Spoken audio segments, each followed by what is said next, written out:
96장 예수님은 누구신가 부르시면서 새벽기도 시작하겠습니다. 찬송가 96장입니다.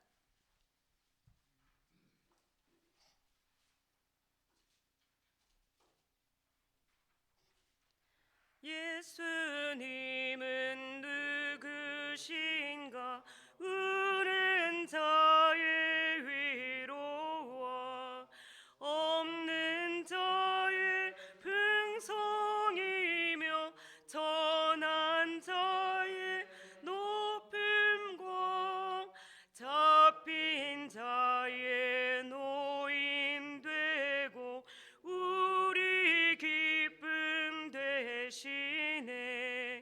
예수님은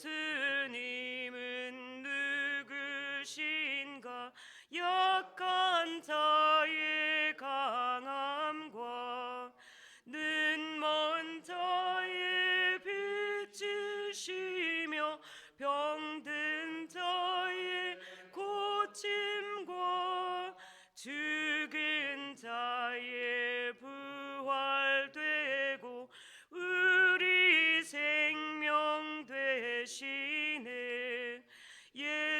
예수님은 누구신가 주한 자의 정함과 죽을 자의 생명이며 죄인들의 중보와 멸망자의 구원되고 우리 평화 되시네.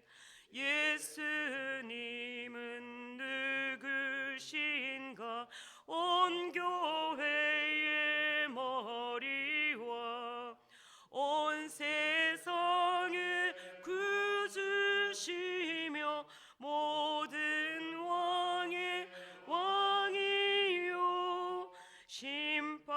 심판하실 주님 되고 우리 영광 되시네. 아멘. 사도신경 드림으로 신앙 고백 드리겠습니다. 나는 전능하신 아버지 하나님 천지의 창조주를 믿습니다. 나는 그의 유일하신 아들 우리 주 예수 그리스도를 믿습니다. 그는 성령으로 잉태되어 동정녀 마리아에게서 나시고 본디오 빌라도에게 고난을 받아 십자가에 못 박혀 죽으시고 장사된 지 사흘 만에 죽은 자 가운데서 다시 살아나셨으며 하늘에 오르시어 전능하신 아버지 하나님 우편에 앉아 계시다가 거기로부터 살아있는 자의 죽은 자를 심판하러 오십니다. 나는 성령을 믿으며 거룩한 공교회와 성도의 교제와 죄를 용서받는 것과 몸의 부활과 영생을 믿습니다. 아멘.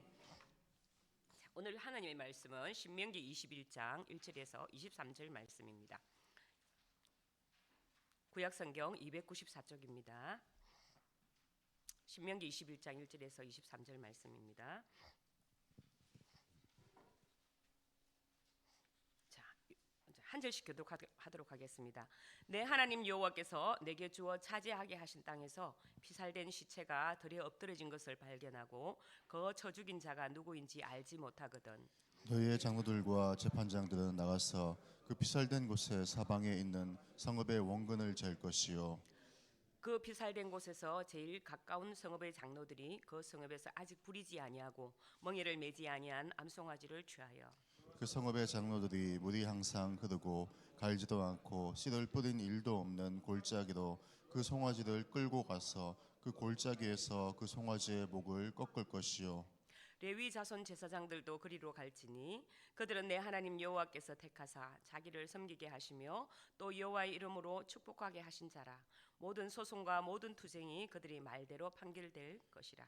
그 피살된 곳에서 제일 가까운 성읍의 모든 장로들은 그 골짜기에서 목을 꺾은 암송아지 위에 손을 씻으며 말하기를 우리의 손이 이 피를 흘리지 아니하였고 우리의 눈이 이것을 보지도 못하였나이다.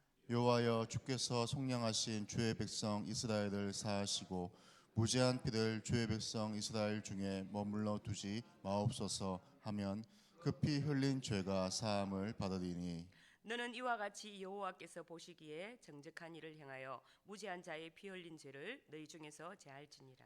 네가 나가서 적군과 싸울 때 내 하나님 여호와께서 그들을 내 손에 넘기심으로 내가 그들을 사로잡은 후에 내가 만일 그 포로 중에 아리따운 여자를 보고 그에게 연연하여 아내를 삼고자 하거든 그를 내 집으로 데려갈 것이요 그는 그 머리를 밀고 손톱을 베고 또 포로의 의복을 벗고 내 집에 살며 그 부모를 위하여 한 달 동안 애곡한 후에 내가 그에게로 들어가서 그의 남편이 되고 그는 내 아내가 될 것이요 그 후에 내가 그를 기뻐하지 아니하거든 그의 마음대로 가게 하고 결코 돈을 받고 팔지 말지라 내가 그를 욕보였은즉 종으로 여기지 말지니라.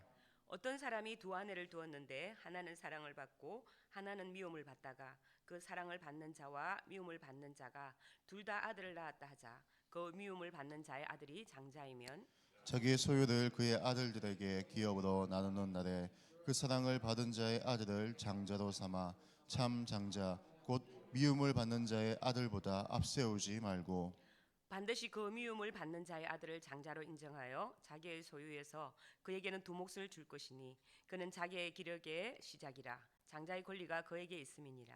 사람에게 완악하고 패역한 아들이 있어 그의 아버지의 말이나 그 어머니의 말을 순종하지 아니하고 부모가 징계하여도 순종하지 아니하거든.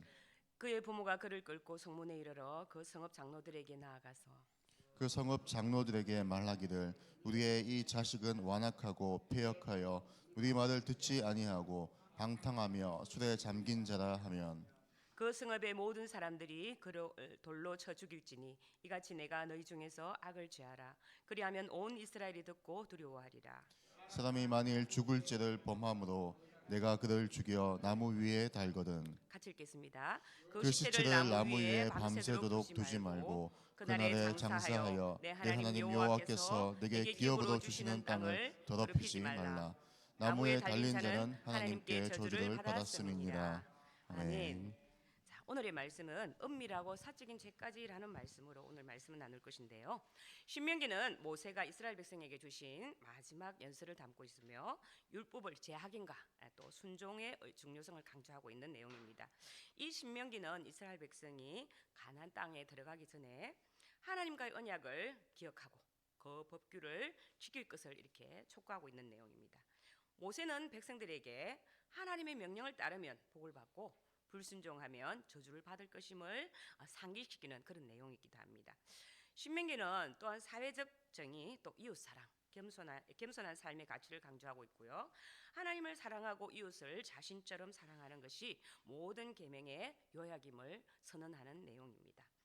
21장 1절부터 26장 15절까지는 하나님의 백성으로 부름받은 이스라엘 백성이 약속의 땅 가나안 땅에 들어가서 지켜야 할 율법의 각 세부 조항 가운데서 특히 사회생활과 관련된 규례입니다. 오늘 21장은 5단락으로 이렇게 나누어지는데요. 첫 번째 단락은 1절에서 9절까지 내용입니다. 하나님께서 주신 땅, 곧 이스라엘에게 있어서 한 인간의 생명이 누군가에 의해 빼앗긴 경우를 다루고 있습니다. 특히 그 살해범이 누군지 알 수 없을 때 공동체가 어떻게 반응해야 되는가에 대해서 하나님의 지시를 제시하고 있습니다. 즉 살인자를 알 수 없는 피살자가 발견된 경우에 그곳으로부터 가장 가까운 성읍의 장로들을 아직 부리지도 아니하고 멍에를 매지 아니한 암송아지를 취하여서 물이 항상 흐르고 갈지도 심지도 못하는 골짜기로 가서 그 속에서 그 송아지를 목을 끊고 무죄한 자의 피를 흘리게 한 공동체적인 책임을 고백하고 자신들은 그 사건과 무관함을 선언하라는 내용입니다. 이러한 대속 규례는 무죄한 대속 제물의 피 흘림을 통해서만이 또 죄 사함을 받을 수 있다는 원리를 잘 보여줌과 아울러 본래 죄가 없으면서도 죄인들을 위해 대신 피를 흘려주신 우리 주 예수 그리스도의 대속 사역에 대한 예포가 된다고 할 수가 있습니다. 여기서 우리가 주목해 볼 것은 대속 제물을 잡는 장소의 조건의 하나가 항상 물이 흐르는 곳이어야 했다는 것인데요. 이것은 공동체의 부정을 씻기 위한 대속 제물을 반드시 항상 물이 흐르는 곳에서 잡아야 했다는 것입니다. 이것은 상징적인 내용으로 공동체의 죄를 암송아지의 대속으로 말미암아서 영구히 흘려보낸다라는 그런 의미가 들어가 있습니다. 또 한 가지는 갈지도 심지도 못하는 골짜기여야 한다는 것인데요. 여기서 갈지도 심지도 못하는 골짜기라는 것은 파종할 수 없는 황무지를 의미합니다. 그렇다면 하나님께서 왜 이런 황무지에서 속죄 제물을 드리라고 하셨을까요? 그것은 대속 제물을 잡을 때 땅속으로 스며든 대속 제물의 피가 다시 겉으로 드러나지 않도록 하기 위함이었습니다. 즉 파종이 가능한 곳에서 이렇게 했다면 아마 그 피가 드러나서 아마 공동체에게 이렇게 좋지 않은 내용을 모습을 보였겠지요. 즉 하나님께서는 공동체의 죄를 상징하는 대속의 피가 영원히 묻혀 다시는 덜쳐지는 것을 원치 않으셨던 것이지요. 하나님은 한 번 그리스도 보혈로 대속된 죄에 대해서는 영원히 그 책임을 우리에게 묻지 않으십니다. 예레미야 31장 34절 말씀에 보면 내가 그들의 죄악을 다 사하고 다시는 그 죄를 기억하지 아니하리라라고 말씀을 하고 계시는데요. 또 오늘 본문 6절 말씀을 보면 성읍 장로들은 그 암송아지 위에서 손을 씻으라고 되어 있는데 이는 그 성읍 사람들이 그들 중에서 발생한 죄, 곧 살인 사건과 무관함을 나타내는 상징적인 행위입니다. 성경에 보면 범죄에 관련하여 손을 씻는 것은 언제나 자신은 죄와 무관함을 나타내고 있는 것입니다. 9절까지의 말씀은 하나님께서 우리에게 살인과 같은 비극적인 사건 앞에서 우리의 책임을 일깨워주는 내용입니다. 그러므로 각 사회적, 법적 그리고 신앙적 영역에서 우리의 의무를 다하여 정의를 실현하고 또 무지한 피를 흘리는 일이 없도록 노력해야 한다는 그런 내용이지요. 자, 두 번째 단락으로 여자 포로를 아내로 삼는 규정에 대한 말씀인데요. 이 구절은 전쟁 속에서 포로로 잡힌 여자를 대하는 올바른 행동에 대한 하나님의 지시를 담고 있습니다. 이스라엘 백성들이 전쟁에서 승리한 후에 대적의 여인들을 어떻게 대해야 하는지에 대한 지침을 제시한 것이죠. 포로로 잡힌 여성은 한 달간 애국의 시간을 가지며 새로운 삶을 준비할 시간이 제공되어야 했으며 또 이 기간 동안 그녀의 인격과 또 감정을 존중해야 한다는 그런 내용입니다. 또 결혼한 후에 그를 기뻐하지 아니하면 돈을 받고 팔지도 말고 그냥 내보내 자유하게 하라는 것입니다. 이러한 본문의 규례는 이스라엘 공동체가 이방인의 간섭이 오염되어서 순수한 여호와의 신앙을 상실하는 것을 막고 전쟁 포로의 인권을 보호하기 위해서 주어진 것이라고 할 수가 있겠습니다. 우리 또한 이제 종의 신분이 아니라 그리스도 안에서 영광스러운 존재가 되었습니다. 그러므로 이제 우리는 우리의 신랑이신 그리스도를 만나기 이전에 추하고 들어온 옛 사람의 모습을 벗어버리고 그리고 그리스도의 신부로서 거기에 걸맞는 새 사람의 모습으로 살아가야 하는 것입니다. 세 번째로 장자의 권리에 관한 내용입니다. 즉 두 아내가 있는 경우 사랑을 받는 아내와 미움을 받는 아내에게 아들이 있는데 미움받는 아내의 아들이 장자라면 사랑받는 아내의 아들에게 상속권을 주는 일이 없도록 하라는 내용이지요. 이러한 규례는 인간의 완악함으로 구약시대에 잠정적으로 묵인된 일부 다처제가 가져오는 폐단을 줄이기 위한 하나님의 뜻에서 나온 것으로 이 율법이 그 시대에 맞게 주어진 실천적인 윤리임을 잘 보여주는 말씀입니다. 네 번째로 패역한 자식은 어떻게 처리할 것인가에 대한 규례입니다. 당시 사회에서 부모에 대한 존중과 순종은 자녀의 기본적인 도리로 간주되었습니다. 거스르는 행위는 공동체의 안녕을 해칠 수 있는 중대한 일로 이렇게 여겨졌기 때문입니다. 만약 부모의 권위에 순종하지 아니하고 또 벌을 주었는데도 듣지 아니한 자식의 경우에 부모들은 그 자식을 성읍 장로들에게 넘겨주고 성읍 장로들은 불효자를 돌로 쳐 죽이는 것입니다. 이러한 규례는 가정의 질서가 얼마나 중요하며 또한 부모의 권위가 얼만큼 존중되어야 하는지를 잘 보여주는 내용입니다. 자, 그러면 앞의 내용과 앞에는 살인자를 알 수 없는 시체와 또 이렇게 가정의 자녀에 대한 이렇게 엄격한 내용을 보면 하나님의 공의가 참으로 많이 실천되는 내용인데요. 약한 자를 사랑하면서 또 엄격한 하나님의 주어진 법에 이렇게 위배되는 일에서는 하나님께서 자녀일지라도 이렇게 아주 엄하게 벌을 하게 하시는 것이죠. 요즘 부모들이 권위를 상속하는 이렇게 그런 상실되는 그런 사회입니다. 자녀들을 너무 사랑한다는 명목으로 자녀가 아무리 잘못해도 징계하지 아니하므로 스스로 권위의 상실을 초래한 것이죠. 자, 그렇지만 가정에서의 부모의 권위는 반드시 회복되어야 합니다. 왜냐하면 부모의 권위는 비단 가정의 질서 문제일 뿐만 아니라 신앙의 문제이기도 하기 때문입니다. 부모의 권위는 하나님께서 부여하신 것입니다. 그러므로 자녀를 둔 모든 그리스도인들은 하나님이 부여하신 권위를 잘 사용하여 자녀를 순종하도록 이렇게 가르쳐야 되고, 또 순종의 테두리 내에서 진정한 사랑과 또 애정으로 양육하는 부모가 되어야 된다는 것이죠. 신명기 21장 22절과 23절 말씀은 고대 이스라엘 사회의 형벌과 장래 습관에 대한 지시를 담고 있습니다. 죽음과 죄의 심각성을 함께 다루고 있습니다. 이 구절들에 나타나는 법규는 공동체 내에서 죽음을 다루는 방식과 그것이 하나님과의 관계에 끼치는 영향을 설명하고 있습니다. 만약 누군가 죽을 죄를 범했다면 그를 시험에 잘 수도 있었습니다. 그러나 고대 이스라엘에서 사형에 해당하는 범죄자를 나무에 매달아 장시간 노출시키는 것을 행해질 수 있었음에도 불구하고 그 시체를 빨리 내려 장사하는 것이 하나님의 명령이었습니다. 자, 이 지시에는 두 가지 중요한 측면이 담겨 있습니다. 첫 번째는 나무에 달린 시체는 하나님께서 저주받았다고 여기셨기 때문에 이는 공동체 전체에 영향을 미칠 수 있는 일로 여겼습니다. 이스라엘 사람들은 시체를 하루가 마무리될 때까지 두지 말고 또 땅을 더럽히지 말라는 명령을 받았습니다. 둘째는 사망의 장례 처리는 죄로 인한 결과로서 하나님의 정의를 실현하는 것이었으나 동시에 인간적인 존엄성과 연민을 유지하는 데에도 중요한 부분을 차지했습니다. 자, 신약에 이르러서 예수님은 죽어서 나무에 달리신 존재로 우리 모두의 죄를 대신하여 저주를 받으셨습니다. 갈라디아서 3장 13절 말씀에 따르면은 그리스도께서 우리를 위하여 저주가 되시어 나무에 달린 자는 모든 저주를 받은 것이니라고 이렇게 기록되어 있습니다. 십자가의 사건은 신명기가 언급하는 정의를 완수하고 동시에 우리에게 은혜와 구원을 가져다 주신 최종적인 사건입니다. 오늘 신명기 21장 말씀이 우리에게 주시는 말씀은 무엇일까요? 신앙 공동체 안에서 각자가 하나님의 말씀에 순종하는 것, 그리고 서로를 사랑하고 섬기는 것은 우리 공동의 삶을 건강하게 유지하는 데 필수적인 것입니다.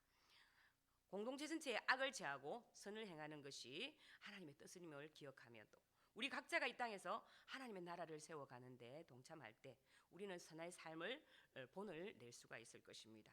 결론적으로 이 신명기의 이 구절들은 우리에게 다 함께 순종과 책임을 길을 걸으라고 요청하고 있습니다. 우리가 서로 섬기며 공동체의 선을 추구할 때 우리는 질서 있고 평화로운 사회를 만들어 하나님의 영광을 드러낼 수가 있습니다. 우리 모두가 책임감 있는 공동체의 구성원으로서의 소명을 다하는 삶을 살아가기를 간절히 바랍니다. 또 예수님의 희생을 통해서 우리에게 베푸신 은혜를 기억하고 감사하는 마음으로 살아가시기를 간절히 소망합니다. 기도하겠습니다. 하나님 감사합니다. 오늘도 귀한 말씀 주시고 하나님께서 이 땅에 우리를 보내시고 또한 예수 그리스도를 통해서 우리에게 십자가에 달려 죽으심으로 우리 죽었던 우리의 삶들이 취하고 더러웠던 우리의 모습들이 깨끗하여지고 하나님의 신부가 되어서 예수 그리스도의 신부가 되어서 이 땅을 살아가게 하심을 참으로 감사합니다. 그리고 또한 우리가 또 한 교회의 일원으로서 또 믿음의 사람으로 한 공동체 안에 또 신앙인으로 살아가게 하심을 또한 감사합니다. 삼성교회 가운데 주어진 우리의 삶들, 또 우리에게 부여받은 공동체 안에서의 우리의 책임과 사명을 잘 다할 수 있는 그런 그리스도인과 우리 성도들이 되기를 간절히 소망합니다. 오늘도 주신 말씀을 잘 붙들고 살아가게 하시고 아버지 하나님께서 주신 이 땅에 우리의 삶을 끝까지 잘 달려갈 때 하나님 앞에 부끄럽지 않은 자로서 하나님이 기뻐하시는 자로서 그 소명과 삶을 잘 감당할 수 있는 그런 그리스도인이 되게 하여 주시옵소서. 오늘 주신 말씀을 붙들고 오늘 하루를 살아가게 하시고 아버지 하나님 우리의 죄악과 우리 허물들을 아버지 하나님 모두 깨끗이 씻어버리고 온전한 그리스도 거룩한 그리스도인으로 이 땅에서 빛과 소금의 역할을 잘 감당하는 신앙인으로 살아가게 하여 주시옵소서. 주신 말씀을 붙들고 살기를 간절히 소망하며 우리 주 예수 그리스도 이름으로 기도드립니다. 아멘. 주기도문 드림으로 예배를 마치겠습니다. 하늘에 계신 우리 아버지 이름을 거룩하게 하시며 아버지의 나라가 오게 하시며 아버지의 뜻이 하늘에서와 같이 땅에서도 이루어지게 하소서. 오늘 우리에게 일용할 양식을 주시고 우리가 우리에게 잘못한 사랑을 용서하여 준 것 같이 우리 죄를 용서하여 주시고 우리를 시험에 빠지지 않게 하시고 악에서 구하소서. 나라와 권능의 영광이 영원히 아버지의 것입니다. 아멘. 자, 오늘 목요 기도 제목입니다. 나라와 한국 교회를 위해서 대구성 시화를 위해 기도하겠습니다.